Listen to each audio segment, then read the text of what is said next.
ये प्रमोद तिवारी जो बोल रहे थे वो टीएमसी के नेता ने जिन्होंने ममता बनर्जी से बगावत कर ली। जो citizens justice party of India में मर्जर का बात लंबित है, वो जो एनडीए के मंगल मिलन कार्यक्रम में शामिल हुए उस पे इनका तंज था कि अभी मर्जर हुआ नहीं है। ये मंगल मिलन नाजायज है और अनैतिक है, इलीगल एंड इमोरल दोनों कह रहे हैं ये उसमें। अभी उसमें टेक्निकल कारणों से भी है ये। शेड्यूल की वो बात कर रहे हैं। एक तरफ दिखाया जा रहा है कि वो अभी टीएमसी के ही मेंबर है और दूसरी तरफ वो एनसीपीआई में शामिल हो गए और जो सर्वदलीय बैठक हुई थी उसमें एनसीपीआई के प्रतिनिधि के तौर पर बुलाया गया था सुदीप बंदोपाध्याय को, और दूसरे लोग जो आए थे वो एनसीपीआई के प्रतिनिधि के तौर पर आए थे। और अभी उनको दिखाया जा रहा है कि वो टीएमसी के ही मेंबर है, क्योंकि वही जो इन्होंने कहा ना 10th शेड्यूल का जो 91वां संशोधन हुआ था, 91 अमेंडमेंट जो था, उसमें स्प्लिट को खत्म कर दिया गया था। अब स्प्लिट नहीं है, अब सिर्फ मर्जर होगा और उसके जो क्लॉजेज हैं और उसके सब क्लॉजेज हैं उसको जब आप मिला करके पढ़ेंगे तो ये उसका नतीजा निकलता है कि पहले पार्टी का मर्जर होगा और उसके बाद 2/3 से उसकी मंजूरी दी जाएगी। यहाँ उल्टा ही होता है। दर्द बहुत है विपक्ष के भी, लेकिन पहले ये तस्वीर आप देख लें। 6 paper leak in 6 paper leaks in Punjab में जो पेपर लीक हुए हैं और 6 ऐसे प्रश्न पत्र लीक हुए हैं, इसका मुद्दा आज एनडीए के सांसदों की तरफ से उठाया जा रहा है। और अगर आपको ध्यान होगा, जंतर मंतर पर जब प्रोटेस्ट खत्म हुआ तो पत्रकारों ने अभिजीत दीप के, सौरभ दास, आशुतोष राका, इन सबसे भी ये सवाल पूछा और बार बार पूछा। ये बात ठीक है कि देश भर में पेपर लीक हो रहा है, उस पर तो आप सवाल पूछ रहे हैं। पंजाब में पेपर लीक हो रहा है तो क्या आप उस पर भी सवाल पूछेंगे? तो उन्होंने कहा हाँ, हम उस पर भी सोचेंगे, उस पर भी रणनीति बनाएंगे। अभी ये जो फोकल पॉइंट है कि क्या वो बीजेपी का पंजाब भी डाइवर्ट होगा या नहीं होगा, ये आगे की चर्चा है। लेकिन फिलहाल एनडीए की तरफ से जो मुद्दा उठाने की कोशिश हो रही है, पंजाब एक चुनावी राज्य है। देखिए, इसमें जो कॉकरोच जनता पार्टी वाले को अलग हम लोग रखे हैं तो विपक्ष की बात करते हैं। नहीं, अरविंद केजरीवाल और मनीष सिसोदिया खुद ही फंस गए हैं। इन लोगों ने जंतर मंतर पर जाकर के कह दिया कि अगर पंजाब में कोई भी पेपर लीक होता है तो हमारा शिक्षा मंत्री इस्तीफा देगा। हाँ, ये अरविंद केजरीवाल ने कह दिया। और अब जब मनीष सिसोदिया से पूछा गया कि भाई आपने जब वहाँ कहा आप लोगों ने कि भाई अब पेपर लीक होगा तो आपका शिक्षा मंत्री इस्तीफा देगा, तो ये पेपर लीक भी है और चीटिंग की भी शिकायत है। ये नकल की और परीक्षा केंद्र मैनेज होने की जो बातें आई हैं, इस पर आपका शिक्षा मंत्री कब इस्तीफा देगा? तो अब ये लोग इवेसिव हो गए, अब ये गायब हो गए। अब ये इस बात को मान ही नहीं रहे कि हम लोगों ने जंतर मंतर पर कहा था कि हमारा शिक्षा मंत्री इस्तीफा देगा। अब तो वो एथेनॉल ढूंढ रहे हैं। वही तो, अब E20 पार्टी बना ली, अब E20 वालों को इकट्ठा कर रहे हैं, तो अब इससे आगे निकल गए। तो अब ये एक दबाव होगा कि आप भगवंत मान कह रहे हैं कि हमारे यहाँ कोई पेपर लीक नहीं हुआ, तो अब आप अपने ही बयान में फंसे हुए हैं कि पेपर लीक भी हुआ है और चीटिंग भी हुई है, परीक्षा केंद्र भी मैनेज हुए हैं। तो अब इन दोनों को लेकर के एनडीए ने मौका, देखिए वहां भी अपोजिशन में कांग्रेस है, लेकिन कांग्रेस के लोग मुद्दा उठा नहीं सकते हैं इस मामले को।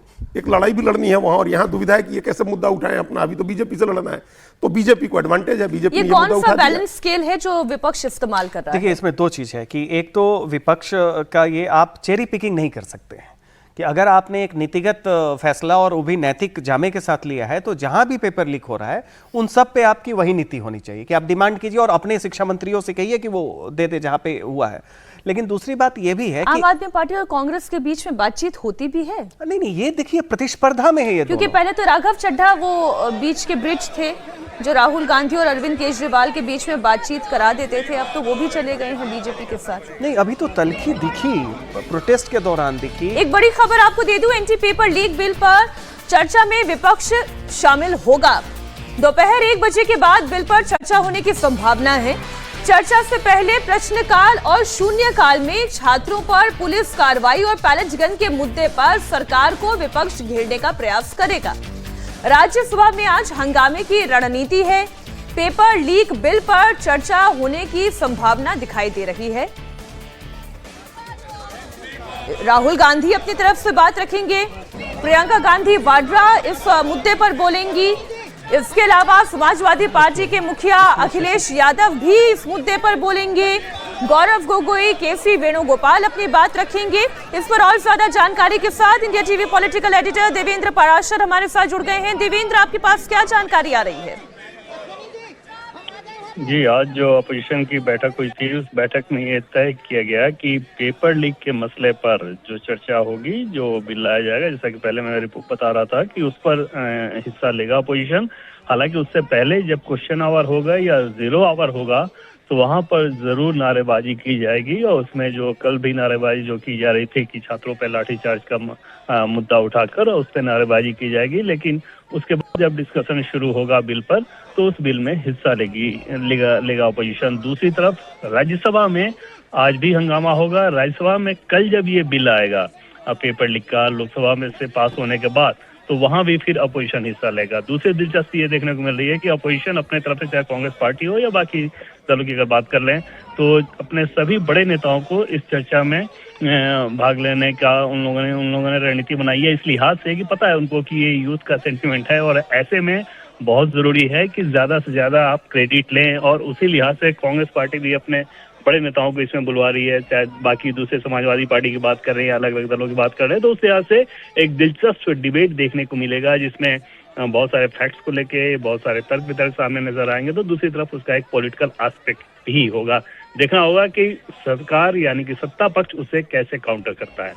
एक और जानकारी आप दें देवेंद्र की, क्योंकि अब विपक्ष का टारगेट गृह मंत्री अमित शाह है, बार बार उन्हें लेकर नारे लगाए जा रहे हैं, उन्हें टारगेट पे लिया जा रहा है। संभावना क्या ऐसी है कि गृह मंत्री अमित शाह खुद हर एक मसले पर और खास तौर पर पुलिस लॉ एंड ऑर्डर के मसले पर जवाब दें?